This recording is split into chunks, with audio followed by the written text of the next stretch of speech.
ಸ್ನೇಹಿತರೆ ನಮಸ್ಕಾರ. ನನ್ನ ಹೆಸರು ನರೇಂದ್ರ ನಾಣಿ. ನಾನು ಸುಮಾರು 2015-16ರಿಂದ ಕೂಡ ಕೃಷಿ ಮಾಡ್ಕೊಂಬರ್ತಾಯಿದ್ದೀನಿ.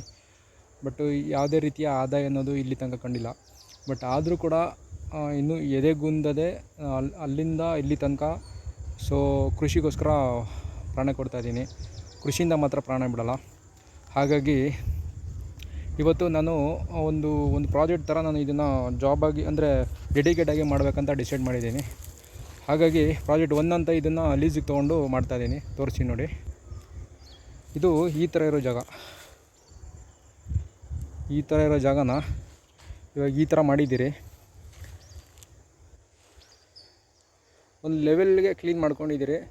ಅಂದರೆ ಇದು ತುಂಬ ಹೆವಿ ಟ್ಯಾಕ್ಟ್ರೆಲ್ಲ ಬಳಸದೆ ಸಾವಯವ ಉಳುಮೆ ಅಂತ ಮಾರುತಿ ಕೃಷಿ ಉದ್ಯೋಗ ಟಿಲ್ಲರ್ ತೊಗೊಂಡು ಬಳಕೆ ಮಾಡ್ಕೊಂಡು ಮಾಡ್ತಿರೋದು. ಹಾಗಾಗಿ ಫುಲ್ಲು ಫೈನಾಗಿ ಕಳೆ ಹೋಗಲ್ಲ.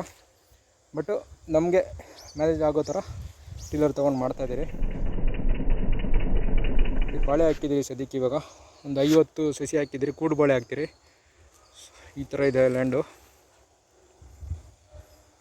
ನೋಡಿ. ಆ ಥರ ಇದ್ದಿದ್ದು ಈ ಥರ ಮಾಡಿದ್ದೀರಿ. ಮತ್ತು ಇಲ್ಲಿ ಡ್ರಾಪ್ ಆಗುತ್ತೆ. ಅಲ್ಲಿ ಬಾಳೆಗೆ ಡ್ರಾಪ್ ಆದಮೇಲೆ ಮತ್ತು ಇಲ್ಲೆಲ್ಲ ಡ್ರಾಪ್ ಹನಿ ಬಿದ್ದಿರುತ್ತಲ್ಲ, ಲೈಕು ಯಾವ ಥರ ಅಂದರೆ ನೋಡಿ, ಇಲ್ಲಿ ಬಾಳೆಗೆ ಡ್ರಾಪ್ ಆಗಿದೆ. ನೆಕ್ಸ್ಟ್ ಇಲ್ಲೂ ಕೂಡ ಡ್ರಾಪ್ ಆಗ್ತದೆ.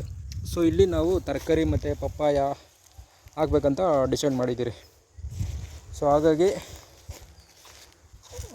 ಒಂದು ಅಮೃತಭೂಮಿಯಿಂದ ಒಂದಷ್ಟು ಸೀಡ್ಸ್ ತೊಗೊಂಬಂದಿದ್ರಿ ನೋಡಿ. ನಿಮಗೆ ಕಾಣಿಸ್ತಾ ಇದೆ,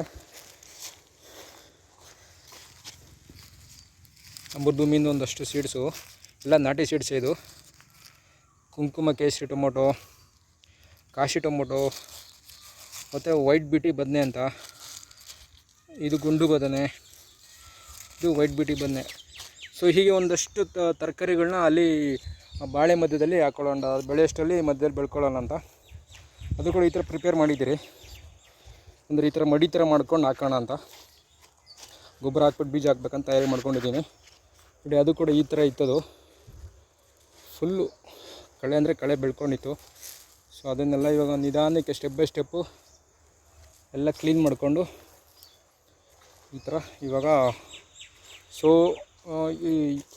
ಇವಾಗ ನಾನು ಇಲ್ಲಿ ಏನು ಮಾಡ್ತೇನೆ ಪ್ರಾಜೆಕ್ಟನ್ನು, ಸೊ ಅಪ್ ಟು ಡೇಟು ಇದನ್ನು ನಾನು ಯೂಟ್ಯೂಬಲ್ಲಿ ವೀಡಿಯೋ ಮಾಡಿ, ಇದು ನನಗೆ ಒಂದು ಡಾಕ್ಯುಮೆಂಟ್ರಿ ಆಗುತ್ತೆ. ಹಾಗೆ ಮತ್ತು ಏನಾದ್ರು ತಪ್ಪುಗಳಿದ್ರೆ ಸೊ ಹಿರಿಯರಿಂದ ಸಲಹೆ ಕೇಳಬಹುದನ್ನೋ ಒಂದು ದೃಷ್ಟಿಯಿಂದ ಈ ಸರಿ ಯಾವುದೇ ರೀತಿ ಕೃಷಿಯಿಂದ ನಾನು ವಿಫಲ ಆಗೋ ಸಾಧ್ಯತೆಯೇ ಇಲ್ಲ ಅಂದ್ಕೊಂಡು ನಾನು ಫೀಲ್ಡ್ಗೆ ಇಳಿದಿದ್ದೀನಿ ಮತ್ತೊಮ್ಮೆ. ಸೊ ನಿಮ್ಮೆಲ್ಲರ ಸಹಕಾರ ಇರಲಿ. ಸೊ ಏನೇ ಇದ್ದರೂ ಕಮೆಂಟ್ಸ್ ಮಾಡಿ, ಏನೇ ತಪ್ಪುಗಳಿದ್ರೆ ಸರಿ ಮಾಡ್ಕೊಳ್ಳೋಕ್ಕೊಂದು ಇದಾಗುತ್ತೆ.